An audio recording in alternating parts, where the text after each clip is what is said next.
Yesus, aku perintahkan wahai setan, keluar dari anak ini.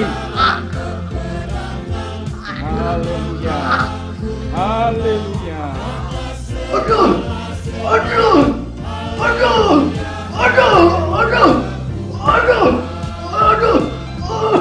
Aduh.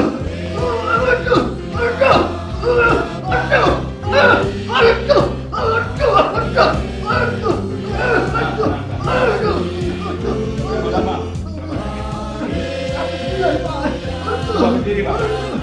Dalam nama Tuhan Yesus, aku perintahkan penyakit keluar. Dalam nama Tuhan Yesus, keluar. Dalam nama Tuhan Yesus, aku perintahkan lenyap kuasa iblis, kuasa setan, keluar. Dalam nama Tuhan Yesus. Haleluya. Haleluya.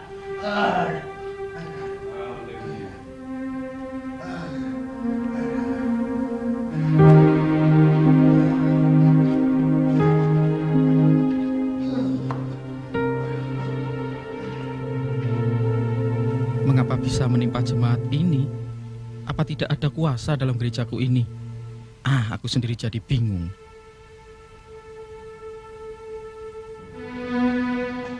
Saudara-saudara, peperangan kita bukanlah melawan darah dan daging, tetapi melawan kuasa-kuasa gelap di udara, yaitu kuasa setan-setan. Oleh karena itu, jangan takut, lawan setan dengan iman yang teguh, seperti tertulis dalam Injil Markus. Tanda-tanda ini akan menyertai orang-orang yang percaya. Mereka akan mengusir setan demi namaku. Karena itu, tunduklah kepada Allah dan lawanlah iblis, maka ia akan lari daripadamu. Aduh tanganku, aduh tanganku, aduh tanganku, Tampaknya setan mau bekerja lagi. Hei setan, dalam nama Tuhan Yesus, aku perintahkan engkau keluar. Sekarang, aku perintahkan, sekarang engkau keluar. Enggak. Dalam nama Tuhan Yesus Kristus. Haleluya. Sekarang pergi. Haleluya.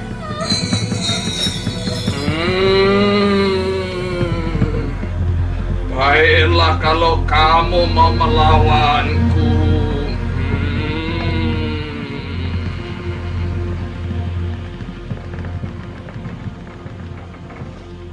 Keadaan kami saat ini memang sangat memprihatinkan sekali, Pak. Banyak jemaat Tuhan yang sakit, dan sakitnya itu aneh-aneh. Sehingga banyak di antara mereka yang undur. Dan jemaat kami sekarang ini tinggal separuh, Pak. Kita sedang berhadapan dengan kuasa dukun santet. Orang Kristen yang setengah-setengah atau ragu-ragu pada firman Tuhan adalah sasaran empuk ilmu santet. Orang Kristen yang setengah-setengah maksud Bapak? Orang Kristen yang setengah-setengah adalah orang Kristen yang masih suka ke dukun-dukun atau paranormal.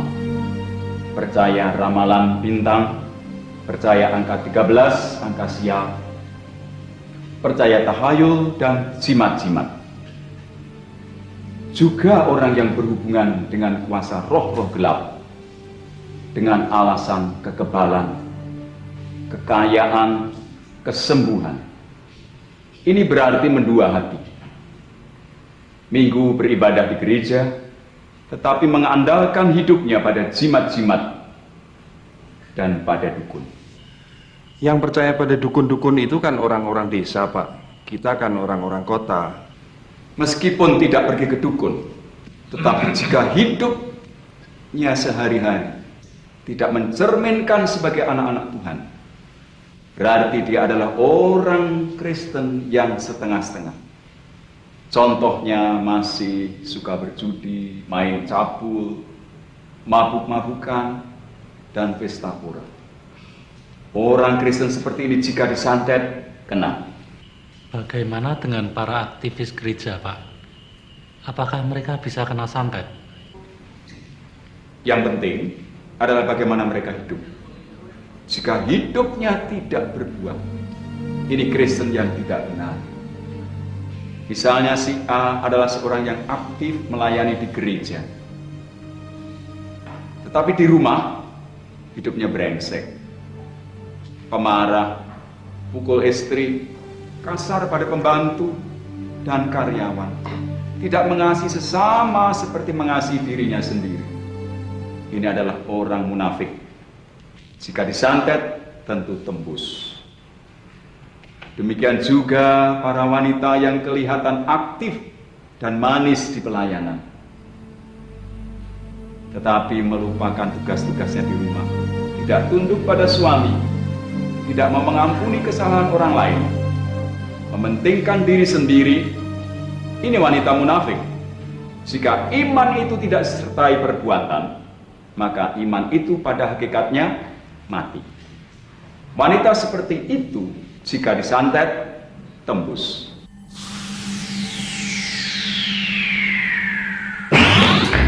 Apa itu?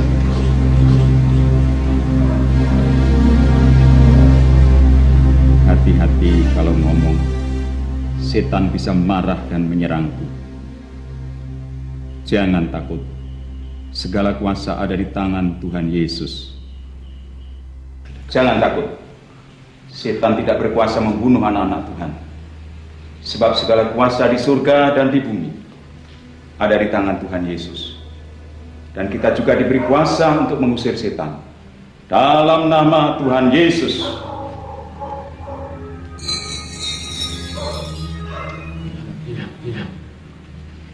Jangan sesat. Setan tidak takut pada buku Alkitab, tapi takut pada imanmu yang teguh pada firman Tuhan yang tertulis dalam Alkitab, yaitu iman yang percaya bahwa Yesus ada dalam dirimu. Baca Matius 4, kisah pencobaan di padang gurun. Tampaknya malam ini sejarah akan terulang lagi. Maksud apa?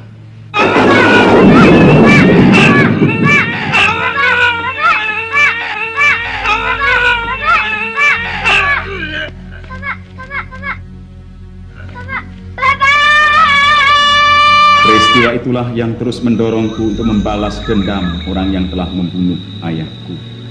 Satu-satunya jalan aku harus belajar dan menguasai ilmu kadigdayan.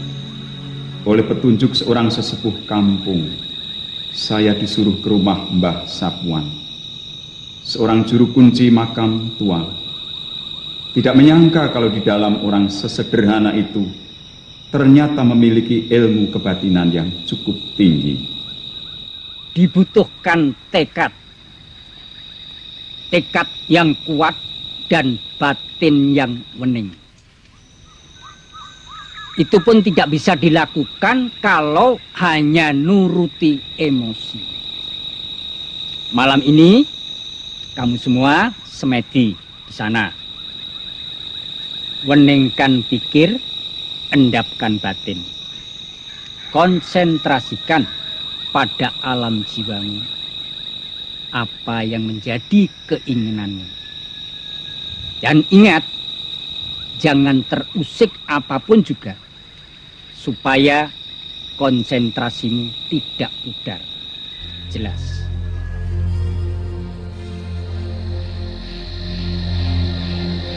Malam itu kami gagal konsentrasi, tidak tahan gigitan nyamuk.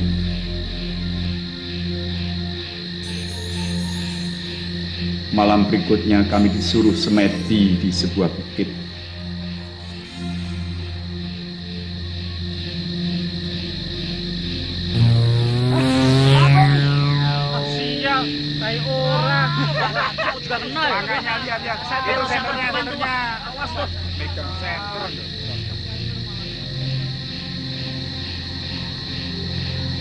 Wah, lautnya aku juga gak kuat. Wah, badek tenan. Kita tadi di sini suruh apa toh? Ya suruh cari wangsit. Terus dapat apa? Sayuran.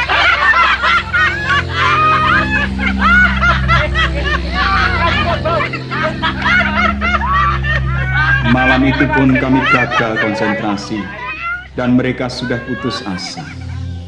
Maka tinggal saya dan Parto yang tetap bertahan.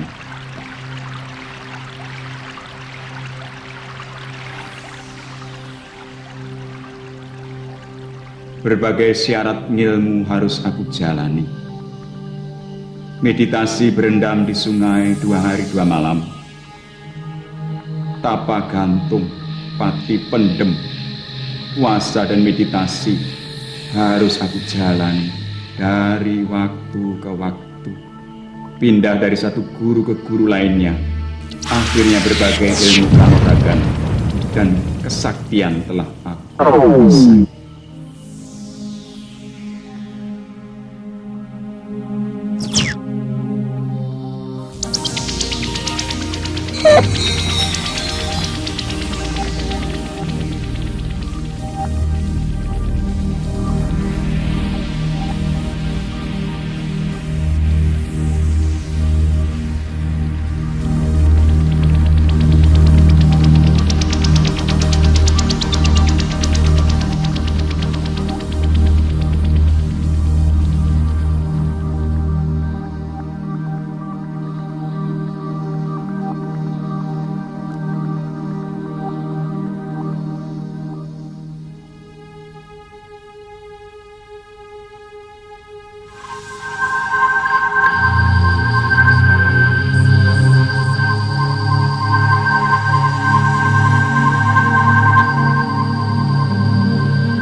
Setelah beberapa tahun aku belajar ilmu kebatinan, aku tidak gegabah kembali ke desaku untuk membalas dendam.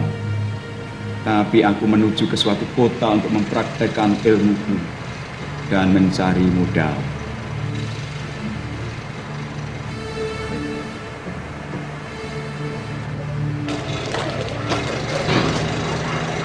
Rokok. Yang banyak. Ya. Uang kita. Cepat. Semua. Kalung, gelang, anting. Oke.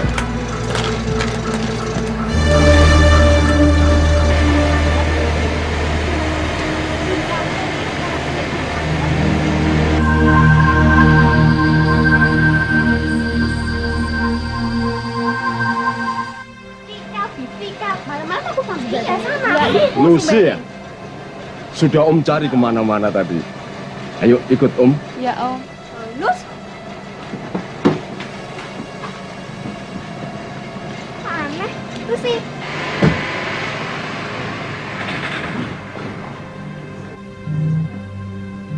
Loh, gelangku, kalungku. Wah, tolong, tolong, tolong, tolong.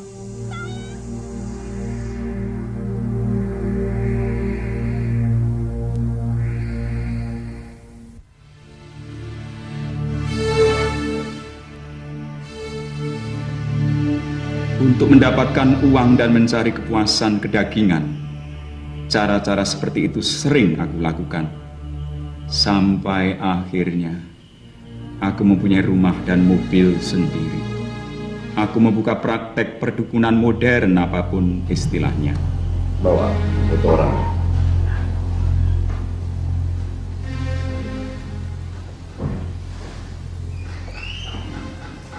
Ini orangnya. Iya, Pak. Mengapa harus dilenyapkan? Dia itu saingan terberatku dalam jabatan yang sangat basah itu, Pak. Kalau Pak Kusno ini masih hidup, kemungkinanku kecil sekali, Pak. Dan aku mau yang tuntas, Pak. Termasuk anak dan istrinya, Pak.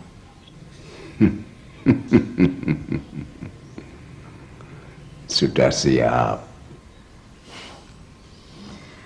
Berapapun Bapak minta, aku siap, Pak.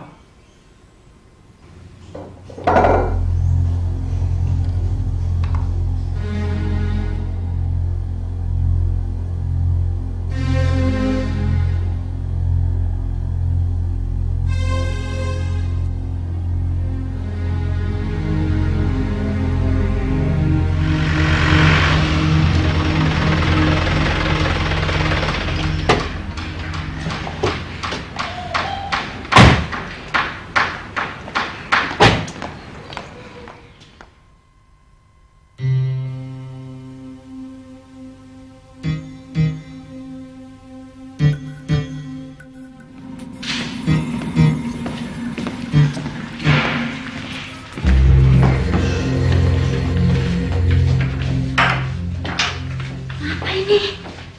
Mama jadi pergi ke dukun? Kemana keramat itu? Ya, tapi ini kan usaha, Nda. Boleh toh kita berusaha? Kamu tahu, Nda, papamu ini dalam kondisi yang gawat. Jabatan yang ditawarkan papamu banyak yang mengincar. Dan mereka, Nda, nggak segen-segen nyingkirin papa. Itu juga demi melindungi mama dan kamu, Nda. Itu kan kemauan papa. Kalau papa sih biasa pergi ke dukun, karena papa nggak percaya sama Tuhan Yesus. Tapi mama, apa artinya selama ini mama rajin ke gereja kalau mama nggak percaya sama pertolongan Tuhan Yesus? Ma, kalau kita berpikir harus percaya firman Tuhan, Ma, apa yang firman Tuhan katakan itu harus kita terima. Jangan ragu-ragu. Bukannya mama nggak percaya, Nda. Tapi ini kan usaha. Mama pikir dengan jimat dan doa dari Yang Condro, perlindungan kita makin kuat, toh, Nda. Mama ini mengaku pengikut Kristus, tapi ketika ada masalah, ada persoalan, Mama tuh nggak minta pertolongan sama Tuhan Yesus, malah pergi ke dukun. Ma, itu namanya Kristen KTP, Ma. Kristen tanpa pertobatan. Tapi mama takut mati, Nda. Ma, kita jangan takut mati, Ma. Seperti ada tertulis, barang siapa mau menyelamatkan nyawanya, dia akan kehilangan nyawanya, Ma. Tapi barang siapa kehilangan nyawanya karena Kristus, karena Injil, dia akan diselamatkan, Ma. Jadi, Ma, sekali lagi, kalau kita berpikir harus percaya firman Tuhan, apa yang firman Tuhan katakan harus kita terima, jangan ragu-ragu. Ya, jangan ragu-ragu. Sekarang lakukan apa perintah Pak Dukun. Kita harus mandi kembang setaman malam ini. Ini kembangnya.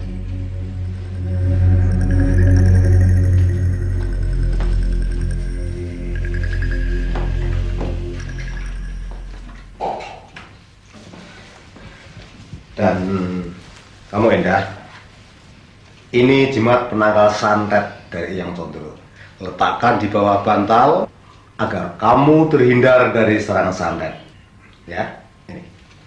Maaf, Pak, Indah sudah punya penangkal santet yang lebih ampuh, yaitu Tuhan Yesus. Seperti yang tertulis dalam Bilangan 23 ayat 23. Tidak ada mantra yang mempan terhadap orang-orang beriman, ataupun tenung yang mempan terhadap anak-anak Tuhan. Jadi, Pak, Indah pun akan dilindungi Tuhan. Dasar keras kepala. Kalau nanti terjadi apa-apa, ingat, jangan kau salahkan Papa.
Nampaknya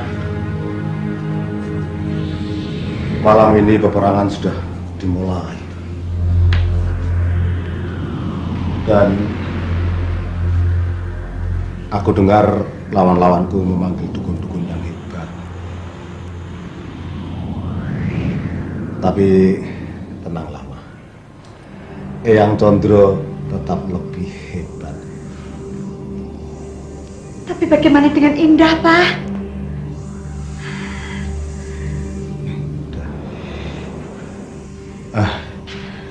Bujuklah, Ma. Bujuklah agar si Endah mau memasang jimat ini. Karena ini keadaannya gawat, Ma. Gawat sekali. Dan bukan main-main. Bukan. Ayo, sekali lagi.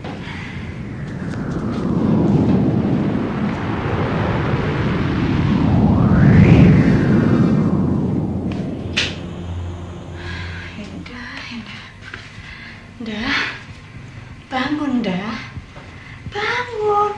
Ada apa, Ma? Keadaan kau begini kok kamu bisa enak-enak tidur nyenyak? Mama dan Papa gak bisa tidur dah. Kamu, Maka sudah katakan, kalau kita berpikir harus percaya firman Tuhan. Kalau Tuhan katakan merah, ya merah. Kalau Tuhan katakan putih, ya putih.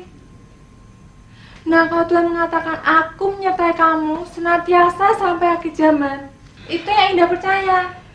Kalau sudah disertai Tuhan, kurang apa lagi? Ya tidur. Indah, tapi Mama masih khawatir, Indah. Kamu dah. Itu karena Mama sih kurang percaya sama firman Tuhan.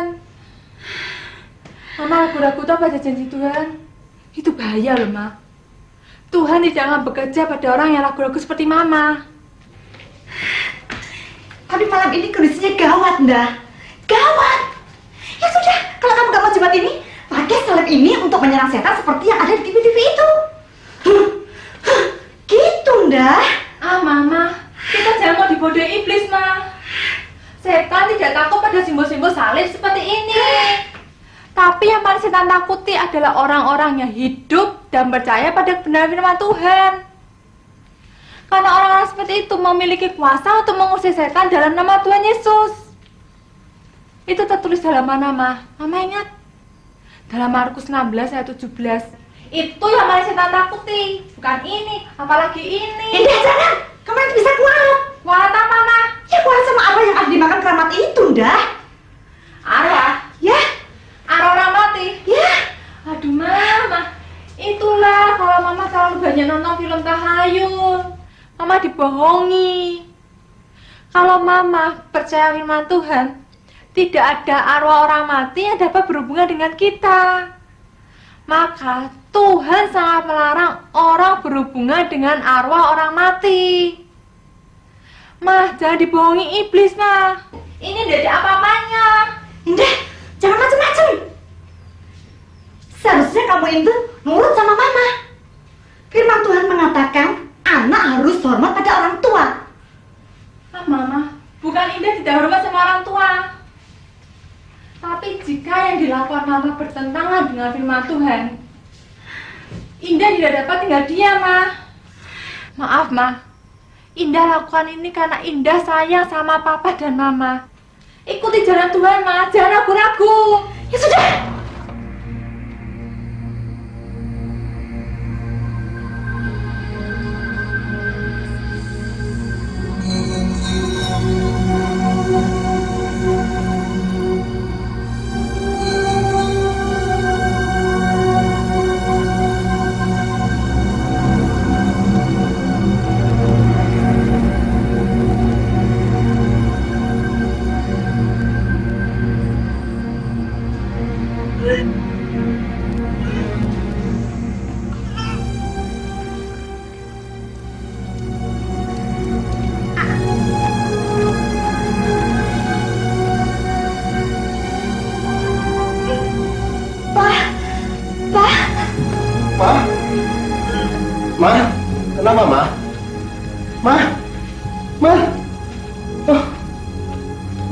Wah,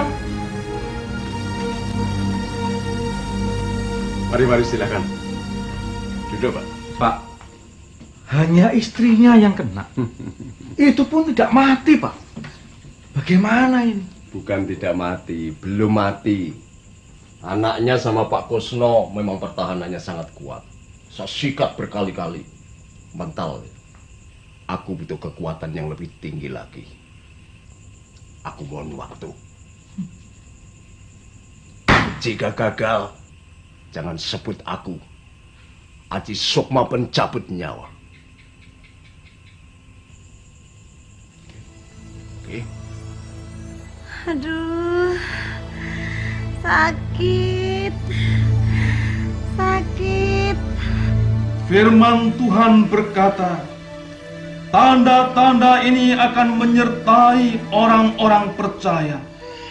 Mereka akan mengusir setan-setan dalam namaku. Dalam nama Tuhan Yesus, saya perintahkan keluar. Sakit. Doa pendeta tidak ada artinya.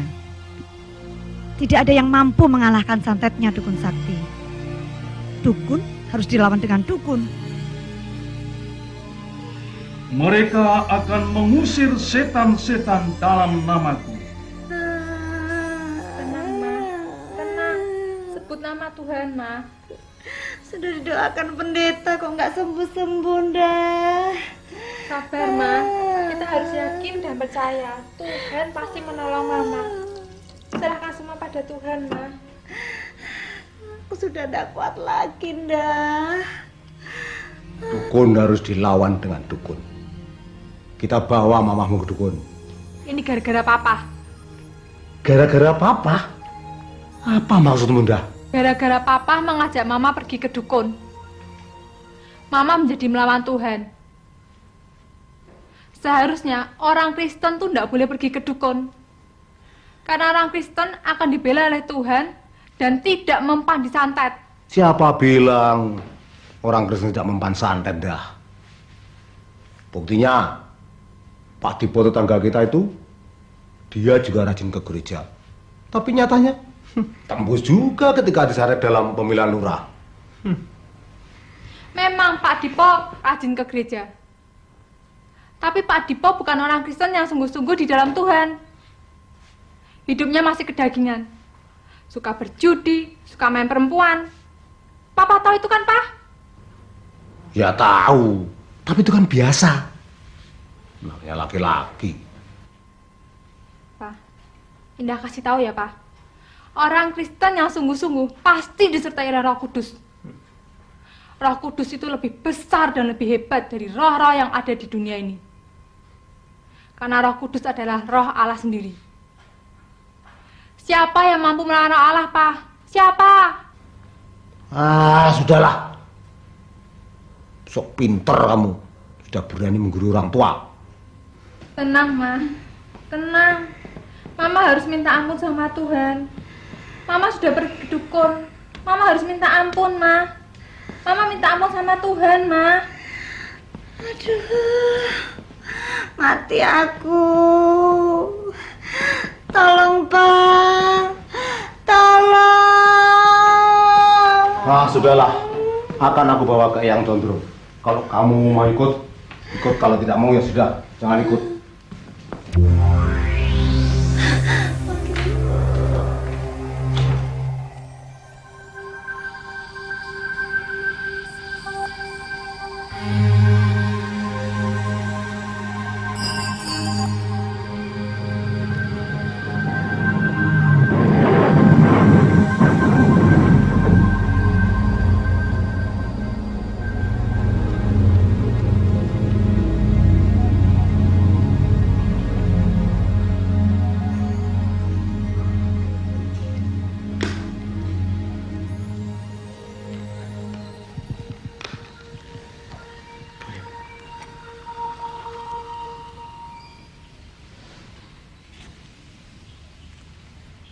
Mohon jangan menanyakan kenapa anak Pak Kusno masih hidup. Aku sendiri belum bisa menjawabnya. Terus terang saja, rohnya anaknya Pak Kusno itu licin sekali. Untuk melihat aja saya sulit, apalagi menjamahnya.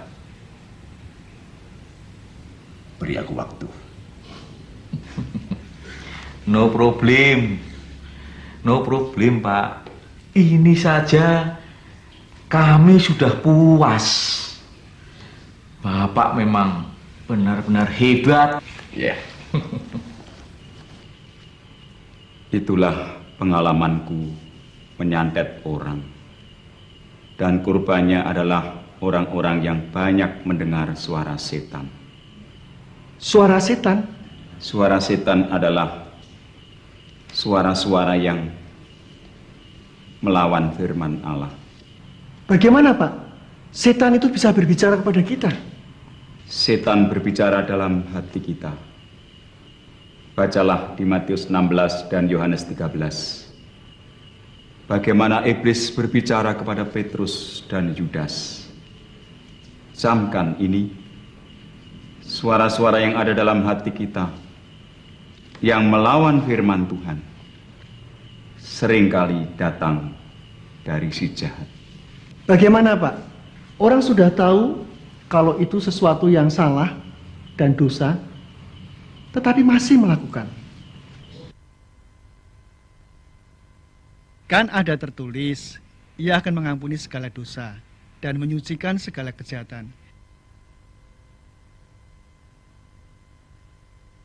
Oh iya, bukankah ada tertulis, Pak? Kalau Allah itu setia dan adil. Kalau kita mengaku dosa-dosa kita, maka ia akan mengampuni kita. Enak kan, Pak? Jangan sesat. Allah tidak membiarkan dirinya dipermainkan. Karena apa yang ditabur orang, itu juga yang akan dituainya. Firman itu benar. Jangan kita sesat. Karena ada pula tertulis, Allah tidak membiarkan dirinya dipermainkan. Karena apa yang ditabur orang, itu juga yang akan dituainya. Bagaimana caranya, Pak, agar kita tidak dikuasai setan? 1. Jangan tergoda oleh rayuan iblis dalam hatimu. 2. Katakan pada iblis firman Tuhan yang diingatkan Roh Kudus dalam hatimu. Maka kita harus tekun membaca Alkitab. 3. Usir setan dalam nama Tuhan Yesus dengan iman yang teguh. Ingat, kalau kamu sengaja berbuat dosa, maka hatimu sudah dikuasai iblis, seperti kisah Ananias dan Safira. Bagaimana dengan orang-orang yang sudah terlanjur berhubungan dengan kuasa-kuasa perdukunan itu, Pak? Harus bertobat. Jangan sesat. Memang perdukunan memiliki mujizat dan kesaktian, tetapi tidak ada jaminan keselamatan. Keselamatan kekal hanya ada di dalam Tuhan Yesus. Sesungguhnya yang menjadi kebutuhan manusia adalah keselamatan kekal, bukan kesaktian. Kalau begitu, Bapak dulu sakti ya? Ya, dengan kesaktian yang kumiliki ketika aku kembali ke desa, dengan mudah aku mendapatkan pengaruh dan pengikut.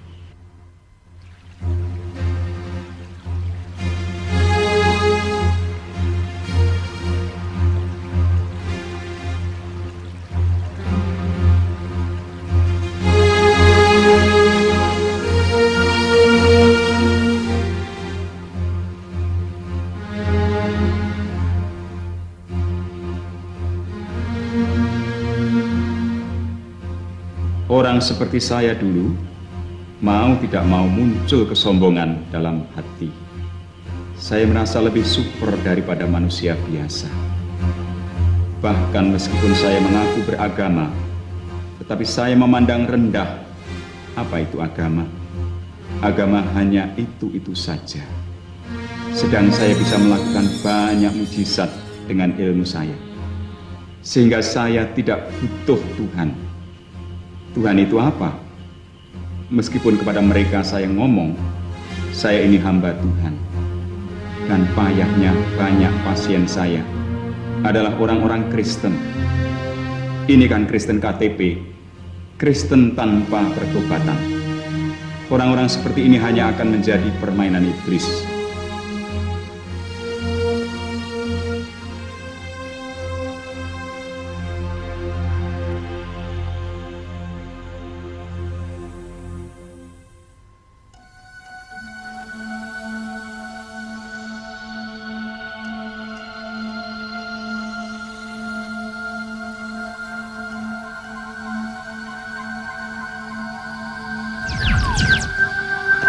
Pengaruhku semakin kuat di desa itu, dan saya pun dengan semangat mengajarkan ilmu-ilmu kebatinan kepada murid-murid yang datang kepadaku. Jika ada yang mencoba menghalangi langkahku, aku sikat orang itu. Dan orang pertama yang menjadi korban adalah kepala desaku sendiri.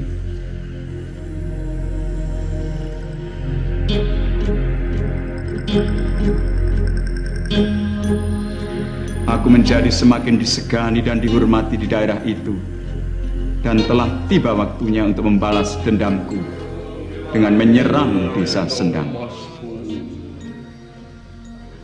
Kita arahkan kekuatan kita ke rumah kakek Sutro. Dialah yang membunuh ayahku 30 tahun yang lalu.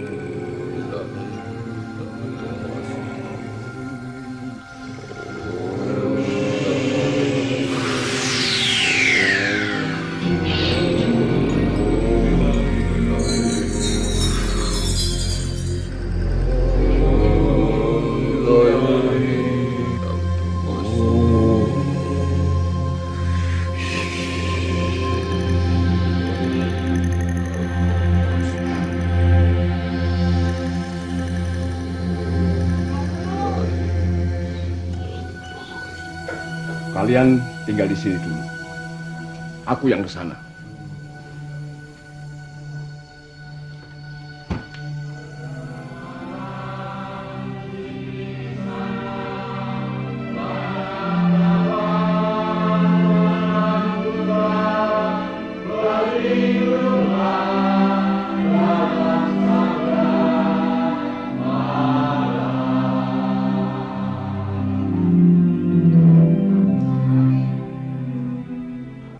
Berlindung kepada sabda Allah artinya adalah dalam kehidupan kita sehari-hari harus taat kepada firman Allah.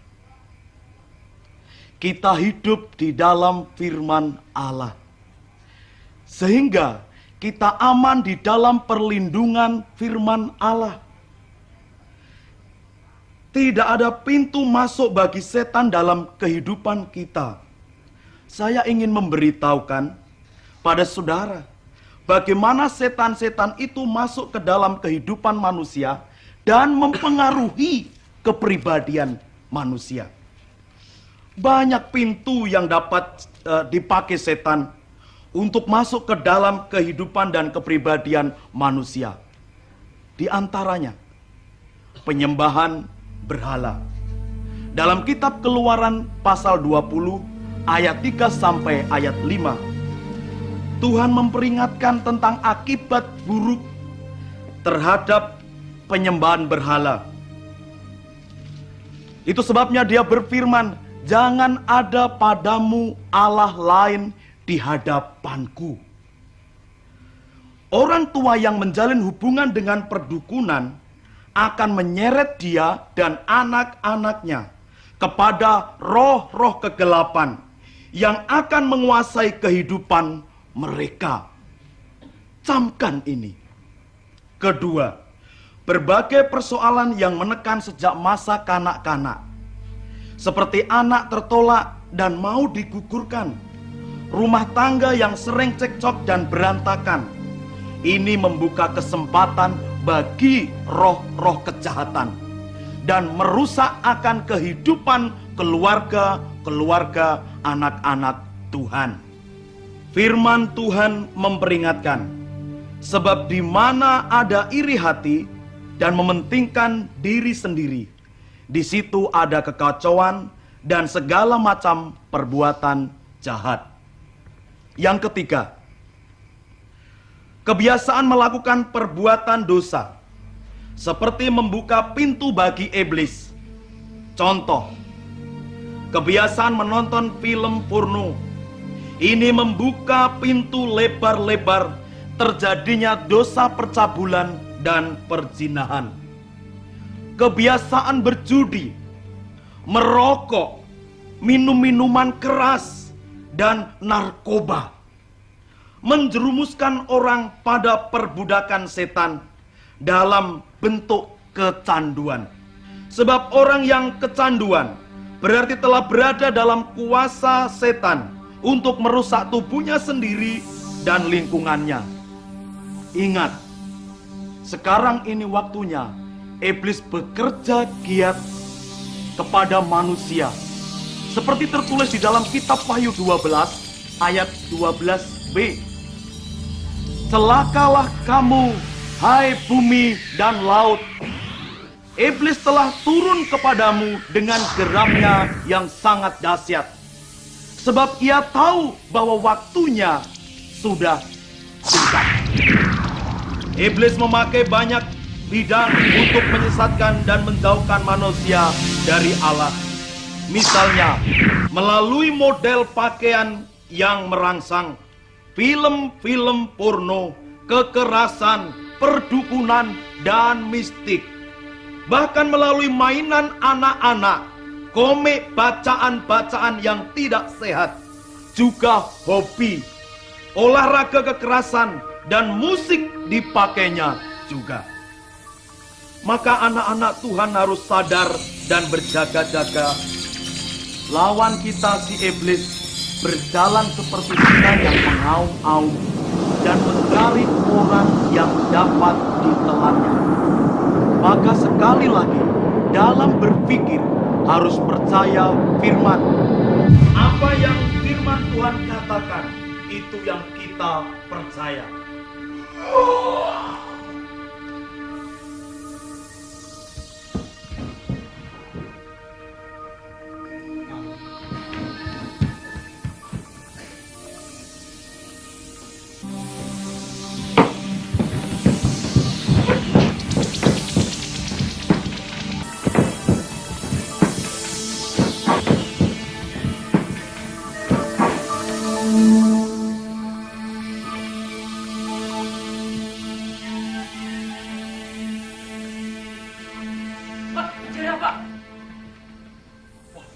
Penyakit yang biasa. Mari kita mau berdoa bersama-sama untuk orang ini. Bapa di dalam surga, kami menyerahkan orang ini Tuhan. Jika ada kuasa dan kelaman kuasa setan, kami patahkan, menghancurkan dalam nama Yesus. Keluar dalam nama itu. Keluar di dalam nama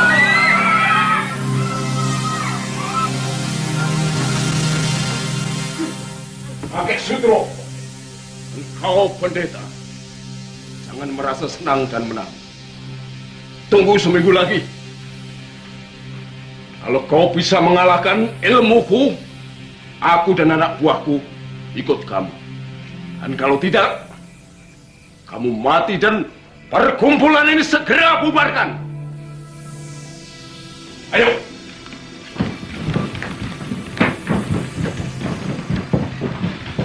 Malam itu, saya benar-benar kaget dan sangat terpukul. Jerih payahku bertahun-tahun, ilmu kesaktianku yang tinggi tiba-tiba lumpuh. Aku dukun yang kelihatan luar biasa ternyata hanya biasa saja. Tetapi orang Kristen yang sungguh-sungguh di dalam Tuhan kelihatannya biasa saja, tetapi ternyata luar biasa. Pengalamanku menyantet anak gadis Pak Kusno seperti terulang lagi. Tapi kali ini saya benar-benar lumpuh. Lumpuh tanpa daya. Meskipun demikian, saya masih belum mengakui kekalahan saya. 1 minggu. Ya, saya punya waktu 1 minggu untuk menebus malu. Waktu yang ada saya manfaatkan sebaik-baiknya untuk menjawab 3 hal. 1. Mengapa tiba-tiba kekuatanku seperti lumpuh ketika berhadapan dengan orang-orang itu? 2. Kekuatan ilmu apa yang ada pada orang-orang itu? 3. Dan bagaimana saya bisa mengalahkan mereka? Maka saya mendatangi guru-guru saya untuk menanyakan hal itu. Saya terpukul sekali ketika mendengar bahwa kakek Sapuan telah mati bunuh diri masuk sumur. Saya tidak mengerti mengapa sampai kakek melakukan hal itu. Kemudian saya naik ke Gunung Merbabu untuk menemui guruku yang lebih tinggi lagi ilmunya.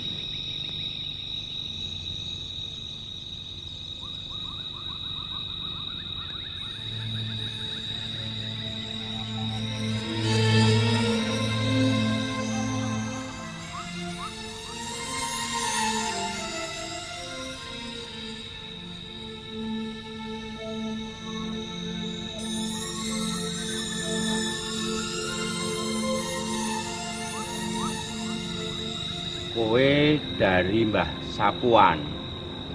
Iya, ya. Dan aku sudah tahu Sapuan telah melakukan apa yang harus ia lakukan. Itulah kewajiban ilmu. Kowe paham itu kan?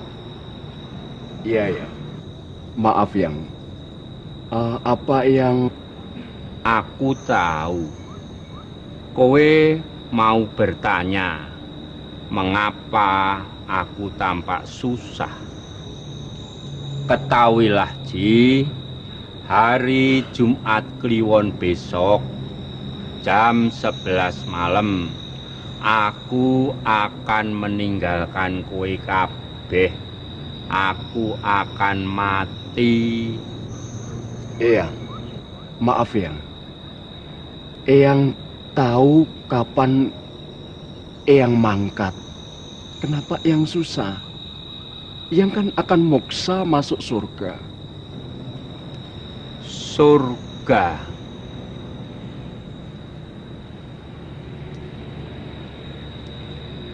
Sejujurnya, Ji, aku tidak yakin bisa masuk ke sana. Swargo, swar jalan dan go terang. Swargo jalan terang. Itu yang aku ketahui. Tetapi jalan terang yang bagaimana dan harus bagaimana, itu aku tidak tahu. Dan itu di luar kemampuan ilmuku. Berdoalah untukku, Ji. Itu misteri, deh.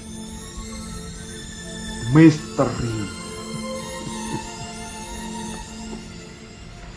Tapi Mas, yang ilmunya kan sudah sangat tinggi.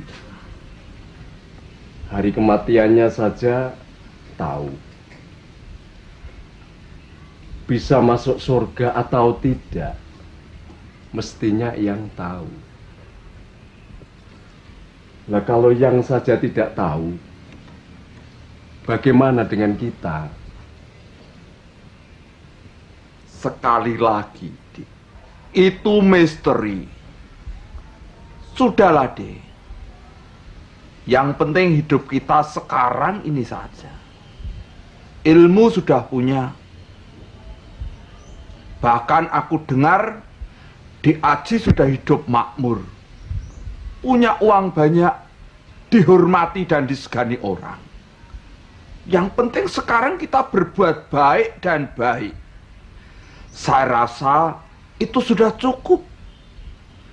Mau cari apa lagi tuh, Dik? Sejujurnya saja, Mas, Selain aku mengagumi ilmu katigdayan gaib yang memberiku kuasa dan mukjizat, aku ingin jalan terang. Jalan yang mengarahkan aku ke Allah yang sejati. Allah yang benar, penguasa dunia dan surga. Coba Kang Mas pikir. Kita mati-matian mencari kesaktian. Satu sisi kita mendapatkan katigdayan. Tapi di sisi lain, Mas, perasaan kita selalu tidak tenang. Ketakutan. Karena pada suatu ketika akan datang orang yang lebih kuat dan akan mengalahkan kita. Ingat gak Mas, pepatah mengatakan, ilmu yang tinggi, di atasnya masih ada yang lebih tinggi. Di atas langit masih ada langit. Maka akhirnya kita terjebak untuk selalu mengguru, selalu mencari yang lebih tinggi lagi dan lebih tinggi lagi. Sampai kapan kita tidak tahu. Dan ujung-ujungnya kita juga tidak tahu kemana kita setelah mati. Apa tidak konyol, Mas?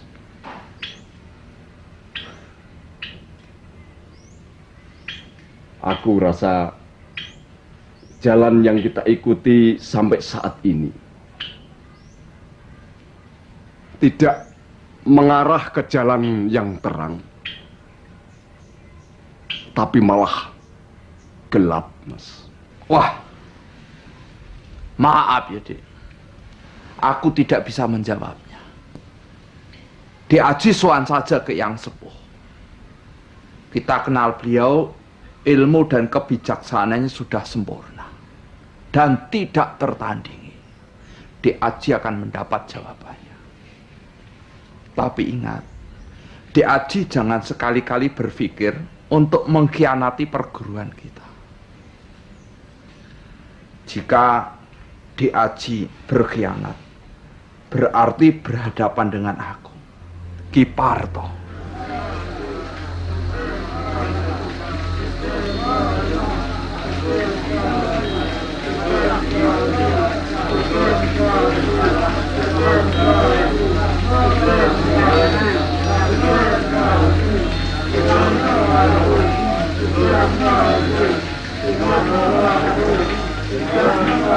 Untuk ketiga kalinya, batin dan perasaanku terpukul hebat. Yang sepuh kebijaksanaan dan kesaktiannya sempurna tak tertandingi. Beliau telah menyandang ilmu kadigdayan, begawan songo-songo, yang bisa hadir di 4 tempat yang berbeda dalam waktu yang bersamaan. Tentang kebaikan hatinya tidak ada yang meragukan. Dia menolong siapa saja yang membutuhkan. Segala sakit penyakit dapat sembuh di tangannya. Karismanya luar biasa. Orang yang kesaktian dan kebijakannya seperti itu sekarang mengalami nasib yang menggenaskan. Semua penyakit yang pernah beliau sembuhkan sekarang seperti menempel semua di tubuhnya. Mengerikan sekali, seperti monster. Didoakan siang malam hampir 1 bulan. Rohnya belum bisa lepas dari tubuhnya.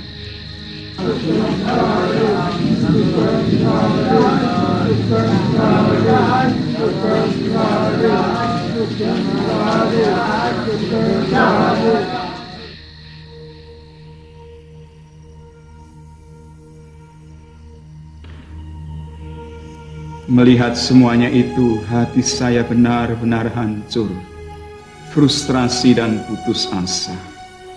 Jalan yang saya sangka lurus dan benar, ternyata ujungnya menuju maut. Guru-guru saya tidak dapat menolong saya. Aku seperti pemburu harta karun yang sudah lelah menggali dan menggali gunung dan lembah. Tetapi tidak secuil emas pun aku temukan, kecuali seonggok sampah.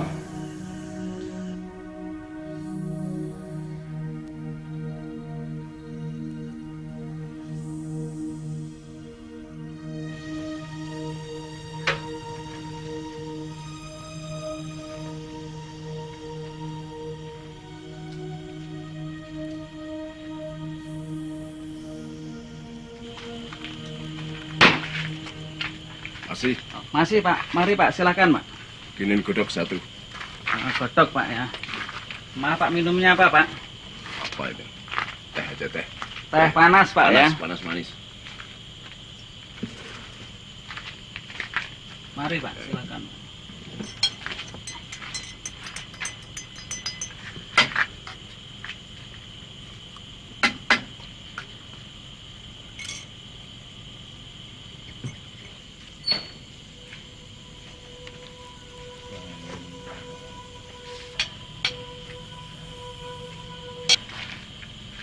Maaf Pak.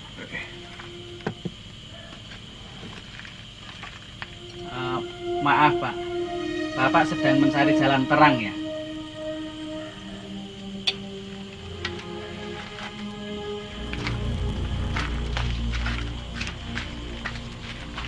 Kamu bilang apa? Maaf Pak, maaf Pak. Bagaimana kamu bisa tahu? Jika Bapak mencari jalan terang, kebenaran dan hidup, silahkan Bapak bisa baca buku ini.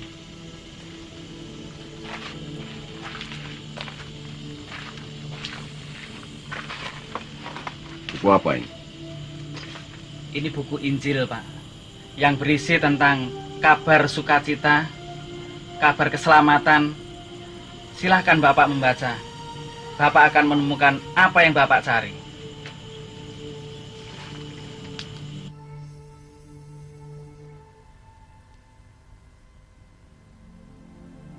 Yesus ini kok seperti dukun, berjalan di atas air, menyembuhkan orang buta, lumpuh, memberi makan 5.000 orang hanya dari 5 roti 2 ikan, bisa membangkitkan orang mati. Mungkin dia ini dukun Israel yang ampuh. Apakah Yesus ini sama dengan Isa Al-Masih?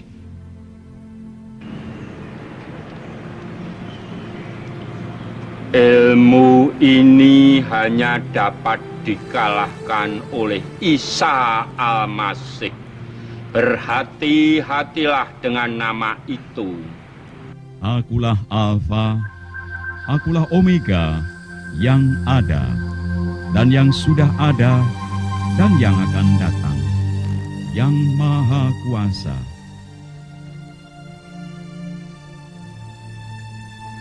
Alfa Omega, yang Maha Kuasa. Yesus, Isa Al-Masih.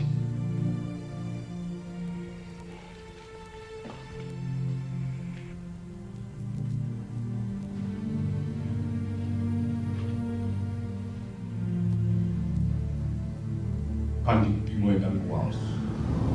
Kula mangertos panjenengan Roh Gusti ingkang jujur dan saged kula. Kula nyuwun pirsa. Menapa ingkang pun serat dhateng kitab menika sedaya leres. Yo, bener. Apa kang ditulis ing kono? Kanjeng Bimo ingkang kuwas. Kula inggih kepingin mangertos sinten to sejatosipun Yesus Kristus menika. Panjenengan kuwi roh sing paling kuwasa ing lan suara. Kanjeng Bimo, kula minta anak kalian Roh Yesus. Kowe ora perlu kan melu aku. Boten kan. Kula kepingin tepang lan derek Roh Yesus menika. Ora bisa. Kowe kuwi duwe. Boten Kanjeng Bimo. Saestu kula kepingin tepang. Ora bisa. Kowe duweku, kowe ana ing kuwasa. Boten Kanjeng, kula boten purun. Kula nyuwun tepang Yesus.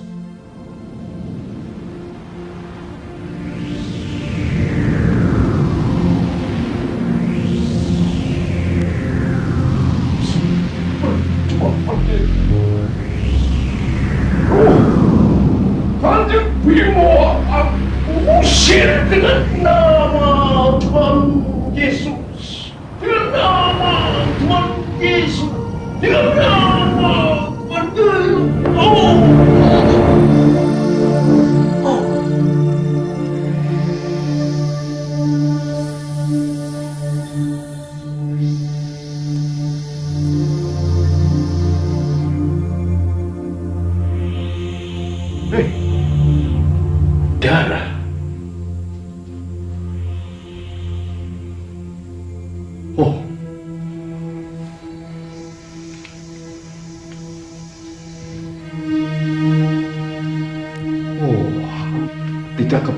sekarang. Hari itu juga aku menyerah. Aku dan anak buahku datang ke rumah kakek Sudro. Aku menyerahkan hidupku pada Yesus dan aku menerima Yesus sebagai Tuhan dan Juru Selamatku. Dialah Allah sejati, jalan terang yang aku cari selama ini. Aku didoakan pelepasan oleh pendeta Silas. Aku bertobat. Semua pusaka dan jimat-jimat aku serahkan untuk dibakar. Di dalam Yesus aku lahir kembali. Aku menjadi ciptaan baru.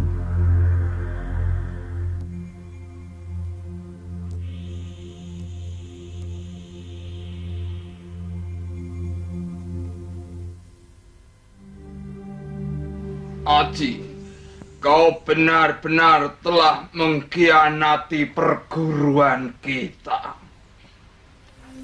Sekarang hentikan ocehanmu, atau aku, Ki Parto, yang akan menghentikan ocehanmu. Di dunia ini ada dua sumber. Kekuatan gaib yaitu dari Allah dan dari setan. Tidak ada sumber lain. Jangan tertipu oleh adanya sumber lain yang dikatakan sumber yang netral. Tidak ada sumber lain selain dari Allah atau setan. Orang Kristen mempunyai kuasa gaib dari Allah, yaitu kuasa Roh Kudus. Demikian kita mengenal Roh Allah. Setiap roh yang mengaku bahwa Yesus Kristus adalah Tuhan berasal dari Allah. Tetapi setiap roh yang tidak mengaku Yesus tidak berasal dari Allah. Roh itu adalah roh setan. Roh-roh itu adalah penyesat.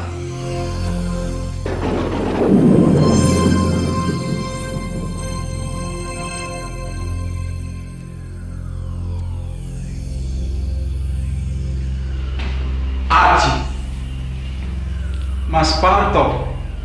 Berarti Mas Parto yang... ya, aku yang menyerang gereja ini.